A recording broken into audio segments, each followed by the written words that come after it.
as a father, as a teacher, as a commander, as a state leader, social. এক কথায় he was unique.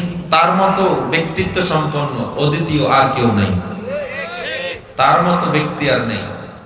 দেখেন Michael H heart একটা বই লিখেছিল দি 100 নাম। বইয়ের মধ্যে পৃথিবীর শ্রেষ্ঠ 100 বিজ্ঞানী, 100 মনীষীর জীবনী উনি লিস্টেড করেছে 100। এর মধ্যে পয়গম্বর ঈসা সহ অনেক বড় বড় মনীষীদের জীবন উনি অ্যাড করছেন। ওনার কাছে 67 নম্বরে নবীজির জীবনীটা হাতে পড়েছে। কত নম্বরে? 67 নম্বর হাতে পড়লো। মাইকেল এইচ হার্ট আমার নবীর জীবনী এবার যখন পড়া শুরু করছে, এতদিন যেই নবীর জীবনী পড়ে নাই, যত মনীষীদের জীবনী পড়েছিল, আজ আমার নবীর জীবনী যখন পড়া শুরু হয়, মাইকেল এইচ হার্টের চোখ বেয়ে বেয়ে পানি পড়া শুরু হয়ে যায়। মাইকেল এইচ হার্ট যত সামনে আগায় নবীর জীবনের পৃষ্ঠা উল্টায় দেখে, যত মনীষী আমি দেখলাম মুহাম্মাদের মতো এত পারফেক্ট, এত সুন্দর জীবনী কারো মধ্যে পাওয়া যায় নাই। খ্রিস্টান লেখক হইয়া মাইকেল এইচ হার্ট নবীর জীবনী 1 নম্বরে ঢুকায়া দেয়।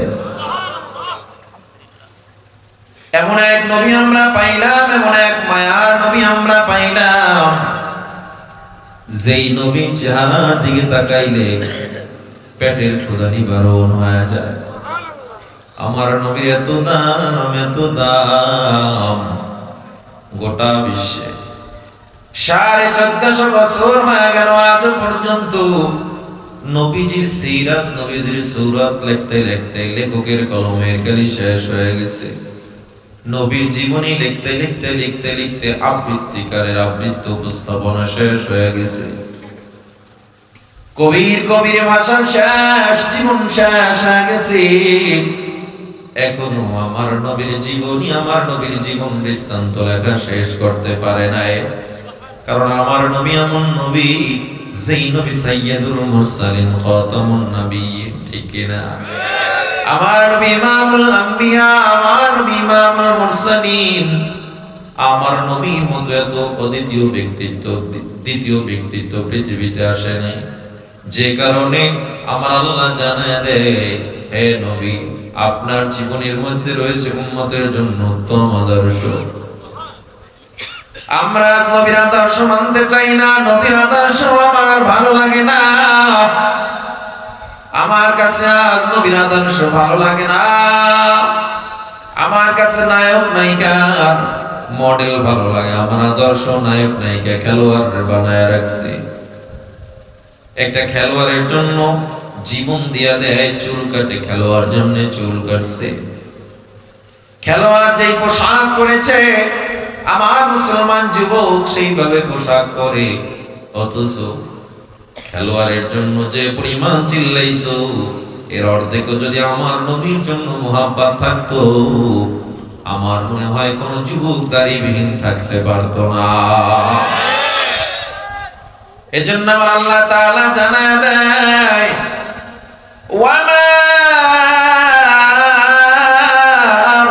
আরসালনাকা ইল্লা রাহমাতান লিল আলামিন।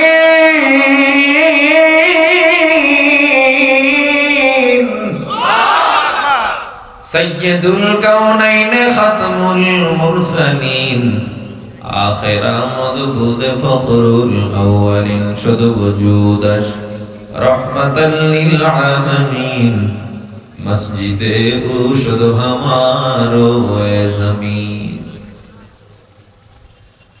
আল্লাহ নবী হেরা গুহায় ধ্যানমগ্ন, নবী আমার হেরা গুহায় ধ্যানমগ্ন। হঠাৎ করে হেরা গুহার চারপাশ আলোকিত হয়ে গেছে। জিবরিল আমিন এসে বলে, ইকরা, নবী পড়েন। নবী বলে, মা নবী কারি নামে পড়তে জানি না। ইকরা, নবী পড়েন। নবী কয়, পড়তে জানি না। জিবরিল আমিন নবীকে চাপ দিয়া বুকের মধ্যে লুকায়া বলে, ইকরা বিসমি রাব্বিকাল্লাযী খালাক। হে নবী পড়েন আপনার প্রভুর নামে, যিনি আপনাকে সৃষ্টি করেছে। আমার নবী এক টানে 5 আয়াত পর্যন্ত পড়ে ফেলল। জ্বরে আমার নবীর গা থরথর করে কাঁপা শুরু হয়ে যায়। আমার নবী আম্মা জান খাদিজার ঘরের কিনারায় গিয়া ডাক দিয়া কয়, খাদিজা দরজা খোলো। আম্মা জান খাদিজা যখন দরজা খুললো, আমার নবী ডেকে বলে, ইয়া খাদিজাতুল কুবরা জাম্মিলুনি, আমার একটু চেপে ধরো, আমাকে কামজা করে ধরো। আম্মা জান খাদিজা নবীর আমজা করে ধরলো। আমার নবী জ্বর উঠে থরথর করে কাঁপতেছে। মায়ার নবী আম্মা জান খাদিজার কানের কাছে আমার নবীর ঠোঁট দুইটা লাগায়া নবী আমার ডাক দিয়া কয়, খাদিজা এতদিন আমারে এত ভালোবাসছো, আজ আমি এমন একটা কথা বলবো, আমারে মনে হয় আর তোমরা পাত্তাও দিবা না, ভালোবাসবা না। আম্মা জান খাদিজা বলে, কেন এই কথা বললেন হে পয়গম্বর, হে মুহাম্মদ, এই কথা কেন বললেন? আমার নবী ডেকে বলে, খাদিজা আল্লাহ আমার উপরে কোরআন নাযিল করেছে, আজ থেকে কোরআনের আইন চলবে। এই মনে হয় মক্কার মানুষগুলো আমার আর ভালোবাসবে না। আম্মা জান খাদিজা আমার নবীর হাতটা ধরে ডেকে বলে, মুহাম্মদ, গোটা মক্কার মানুষ আপনাকে মানবে কিনা জানি না, আমি খাদিজা আপনার হাতে হাত লাগাইয়া সর্বপ্রথম মুসলমান হয়ে গেলাম। আমার মায়ার নবী ফজরের নামাজের পর দিনের দাওয়াতের জন্য নেমে গেলেন। যে আবু জাহেল আমার নবীর ছাড়া কিছু বুঝতো না, যে উতবা সাহেব নবীর ছাড়া কিছু বুঝতো না, নবীজি যখন কোরআনের দাওয়াত নিয়ে গোটা মক্কার জমিনে দাওয়াত ছড়ায় দেয়, ওই আবু জাহেল নবীর সিজদায় নবী উটের পচা নারী করে নবীর চেহারার উপরে চেপে ধরছে। আমার নবী বদদুয়া করেন না, নবী দৌড়ে খাদিজার কাছে যায়, আম্মা জান খাদিজা নবীজির রক্তগুলো মুছে দেয়। আবার নবী আমার দিনের দাওয়াতে নেমে যায়। একটা পর্যায়ে হিজরির 10ম বর্ষ যখন গোটা মদিনায় নবীর সব শত্রু হয়ে যায়, আমার নবী দিনের দাওয়াত দিতেছে, বেঈমানরা নবীর আক্রমণ করতেছে। নবীর আশ্রয়ের জায়গা দুইটা, একটা হলো চাচা আবু তালেব আর একটা হলো আম্মা জান খাদিজা। একই বছরে আবু তালেব দুনিয়া থেকে বিদায় হয়ে গেল, খাদিজাও বিদায় হয়ে গেল। আমার নবী জন্মের সময় বাবা হারা, আমার নবী 6 বছর বয়সে মা হারায়া। এত বছর যে খাদিজা যে আবু তালেবের কাছে ছিল, আজ আমার নবী ডানে তাকায় মা নাই, আমার নবী বামে তাকায় দেখে বাবা নাই, নবী এতিম হয়ে গেল। উম্মে হানিফা বীর ঘরে চলে গেল তায়েফে পয়গম্বর। তায়েফে যাওয়ার পর 2 ভাই শাসন করতো তায়েফ। ডাক দিয়ে বলে, মুহাম্মদ এখানে কেন আসছো? বলে, কোরআনের দাওয়াত নিয়ে আসছি। খবরদার কোরআনের দাওয়াত চলবে না। আল্লাহর নবী এরপর দাওয়াত বন্ধ করেছিলেন। নবী আমার ওই প্রতিকূল পরিবেশে দাওয়াতের জন্য যখন নেমে যায়, তায়েফে ছোট্ট ছোট্ট বাচ্চারা নবীর গায়ে পাথর মারা শুরু করে দেয়। আমার নবী ঠোঁট ফেটে রক্ত পড়া শুরু হয়। আমার নবীর রক্ত পড়তে পড়তে জুতা পর্যন্ত আটকে যায়। 1 ফোঁটা রক্ত যখন জমিনে পড়লো, জমিনটা থরথর করে কেঁপে উঠলো। জমিন আল্লাহর দরবারে ডাক দিয়ে কয়, ও দয়ার আল্লাহ, আর তোমার নবীর রক্ত যেন জমিনে না পড়ে। আর যদি 1 ফোঁটা রক্ত পড়ে, ও পয়গম্বর, ও দয়ার আল্লাহ, আমি কিন্তু জমিন উল্টে যাব। জিবরিল আমিন হাজির হয়ে কয়, ও পয়গম্বর, আপনি যদি এখন হুকুম দেন, তায়েফবাসীর পাহাড় চাপা দিয়ে মেরে ফেলবো। আমার নবী দোয়া করে, আল্লাহুম্মা হাদি কওমি লিআন্নাহুম লা ইয়ালামুন।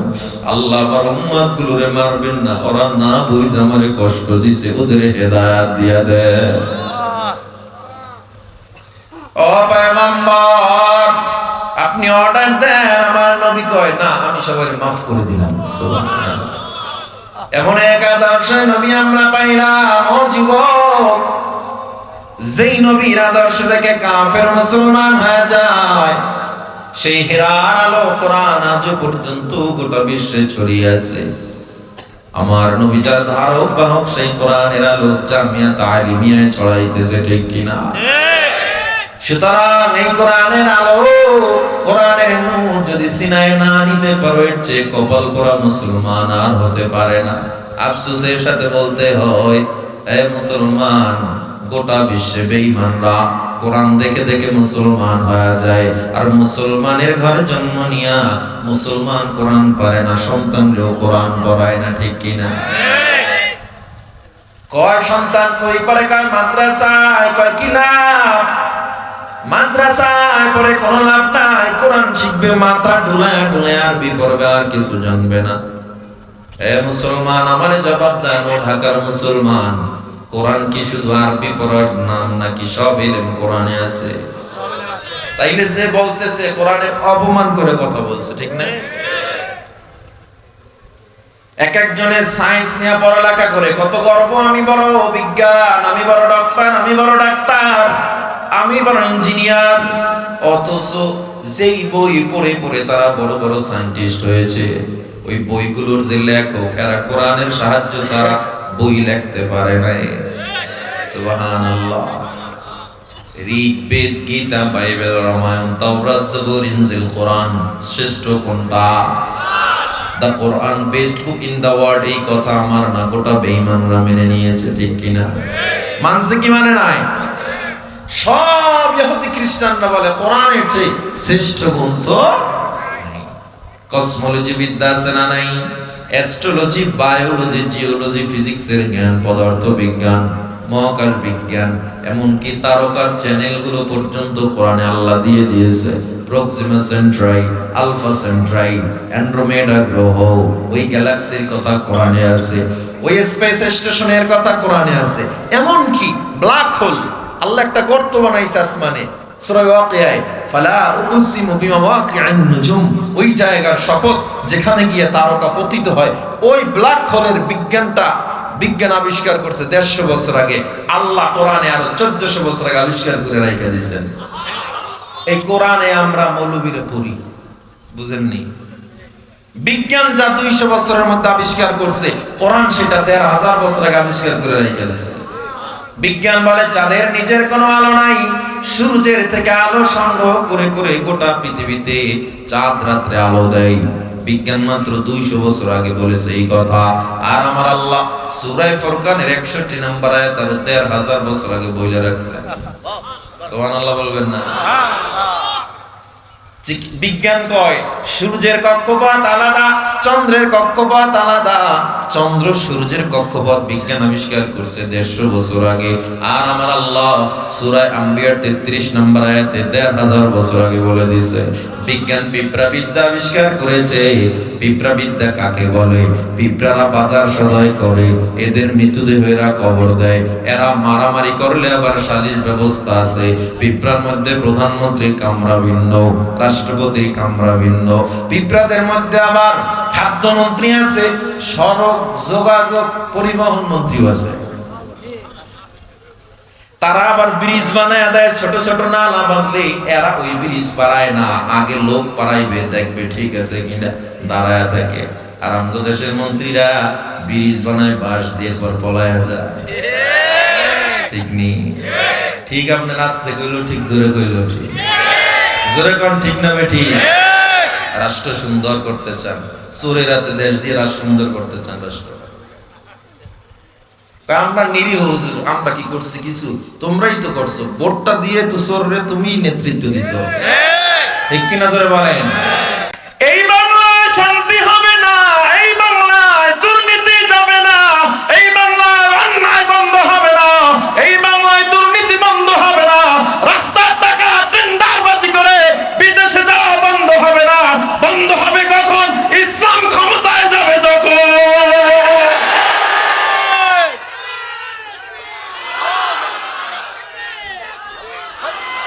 ইসলামকে মাইনাস করিয়া এই বাংলার মানুষ যতদিন পর্যন্ত রাম ডান বাম এদেরকে চেয়ারে বসাইবা, খেলাফতের স্বপ্ন যতদিন পর্যন্ত বাংলার মানুষ না দেখবে, এই বাংলার মানুষ যতদিন ওমরের মতো ব্যক্তিত্ব নেতৃত্বের চিন্তা না করবে, এই বাংলার মানুষ যতদিন পর্যন্ত শাহ সিকান্দার সুলতান সুলেমানের মতো নেতৃত্ব চিন্তা না করবে, আবু বকরের মতো নেতৃত্ব চিন্তা না করবে, বাংলার মানুষ পদদলিত হবে, অবহেলিত হবে।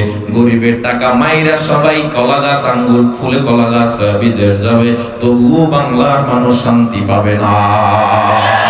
ঠিক কিনা যারা বলেন?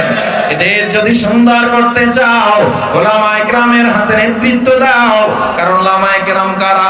ওই কোরআন পড়ে ওলামায়ে কেরাম হয়েছে যারা। ঠিক কিনা যারা বলেন? ওই কোরআন পড়ে কি লাভ? কোরআনে কিছু নাই। আমি বলছি কোরআনে আছে। এ মুসলমান, পিঁপড়া বিদ্যা বিজ্ঞান মাত্র আবিষ্কার করেছে 88 বছর আগে, আর আমার আল্লাহ সূরা নূরের 17 এবং 18 নম্বর আয়াতে 13,000 বছর আগে বলে দিয়েছে। চিকিৎসা বিজ্ঞান কয় হার্টকে ভালো রাখতে চাও ডান কাত হয়ে ঘুমাও। ইসলাম 1,500 বছর আগে আমার নবী কয় ডান কাত হয়ে শোয়া সুন্নাত। চিকিৎসা বিজ্ঞান কয় লিভারকে ভালো রাখতে চাও মদ পান কইরো না। ইসলাম আরো 1400 বছর আগে বলে মদ পান হারাম। চিকিৎসা বিজ্ঞান কয় পাকস্থলী ভালো রাখতে চাও শুকরের গোশত খায়ও না। ইসলাম 1,500 বছর আগে বলে শুকরের গোশত হারাম। শুধু তাই, আমার তো সময় নাই, শুধুমাত্র কোরআন বিজ্ঞান নিয়ে আলোচনা করলে রাত পার হয়ে যাবে। বলতেছিলাম যারা এই হেরার আলো কোরআনের কথা বলে, মাদ্রাসায় পড়ে লাভ নাই, কোরআন থেকে কিছু শিক্ষা করা যায় না, তাদেরকে বলবো কোরআনের বারান্দায় তুমি আসো না, এই জন্য এই কথা বলো। যারা কোরআনের নূরের মধ্যে একবার ডুব দিয়েছে তারাই বুঝেছে কোরআনের মধ্যে আল্লাহ কি দিয়েছে। এই কোরআন দ্বারা রাষ্ট্র চালানো যায়, এই কোরআন দ্বারাই পরিবার চালানো যায়, সমাজ চালানো যায়, আন্তর্জাতিক অর্থনৈতিক প্রত্যেকটা বিষয়ে কোরআন থেকেই সর্বশ্রেষ্ঠভাবে সর্বশ্রেষ্ঠ নীতিতে চালানো যায়। এটা তুমি যতদিন পর্যন্ত না বুঝবা এ বাংলা অন্যায় দূর হবে না, অত্যাচার দূর হবে না, হত্যা দূর হবে না। শুধুমাত্র 16 বছরের দোষ দিলে হবে না। আমি বলি 53 বছরে আজ পর্যন্ত বাংলার মানুষ পরিপূর্ণ স্বাধীনতা পায় না।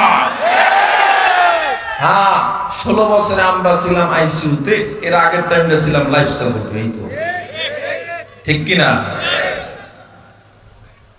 এদেশকে সুন্দর করতে হবে, নেতৃত্ব আসবে সামনে। দেশ কারো দাদার না, দেশ কারো বাবার না, দেশ আমার, আমাকে সুন্দর করতে হবে। নেতৃত্বে নামাজি বান্দা লাগবে। ঠিক কিনা যারা বলে? দেশটা নয়তো কারো বাপের বেটা, করবে মন চাহিলেই যখন যেটা। দেশটা লক্ষ মায়ের ইজ্জতেরই দামে কেনা, মাটিতে মিশে আছে লাখ শহীদের রক্ত কণা। দেশটা লক্ষ মায়ের ইজ্জতেরই দামে কেনা, মাটিতে মিশে আছে লাখ শহীদের রক্ত কণা। শহীদের রক্তের দামে কেনা আমাদের সোনার ভিটা, শহীদের রক্তের দামে কেনা আমাদের সোনার ভিটা। তবে কেন অভ্যাস হলো বিদেশিদের চরণ চাটা। দেশটা নয়তো কারো বাপের ভিটা, করবে মন চাহিলেই যখন যেটা। মোরা চাই দেশের ভেতর শুধু নেতা নয় যে নীতির বদল, তবেই বনবে দেশের ঘরে ঘরে সুখের ফসল।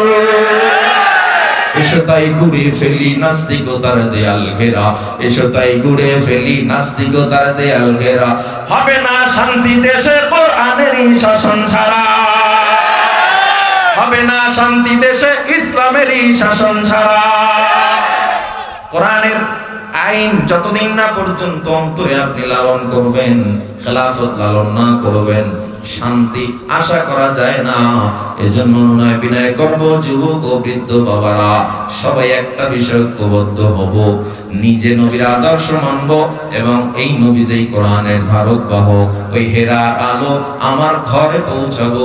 সন্তানকে মাদ্রাসায় পড়ায়া কোরআনের নূর তার সিনায় ঢোকানোর চেষ্টা করব, পারবো তো ইনশাআল্লাহ।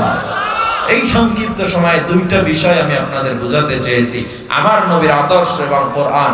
নবীজি বিদায় হজের সময় বলে গিয়েছিলেন তোমাদের জন্য দুইটা জিনিস রেখে গেলাম, এক রাখলাম কোরআন আর এক রাখলাম সুন্নাহ। এই দুইটা জিনিসকে যদি তোমরা আঁকড়ায় ধরতে পারো, দুনিয়ায় সফল, আখিরাতেও সফল। আল্লাহ কবুল করেন। জোরে বলেন আমিন। আমরা আইসে আজাদে ভাই আলহামদুলিল্লাহ, এখন আপনাদের সামনে আজাদি হেদায়েতুল্লাহ খান আজাদি হুজুর বয়ান করবেন। উনিও একজন চেয়ারম্যান হুজুর নেতৃত্ব দিতেছে আলহামদুলিল্লাহ সুনামের সাথে। আল্লাহ তাআলা আমাদের প্রত্যেকটা ইউনিয়নে, প্রত্যেকটা থানায়, প্রত্যেকটা উপজেলায়, প্রত্যেকটা জেলায় এবং সংসদ পর্যন্ত আল্লাহ আহলে সুন্নাত ওয়াল জামাতের ধারক বাহকদেরকে কবুল করে নেন।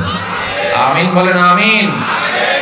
ওয়া মা আলাইনা ইল্লাল বালাগ। আসসালামু আলাইকুম ওয়া রাহমাতুল্লাহ।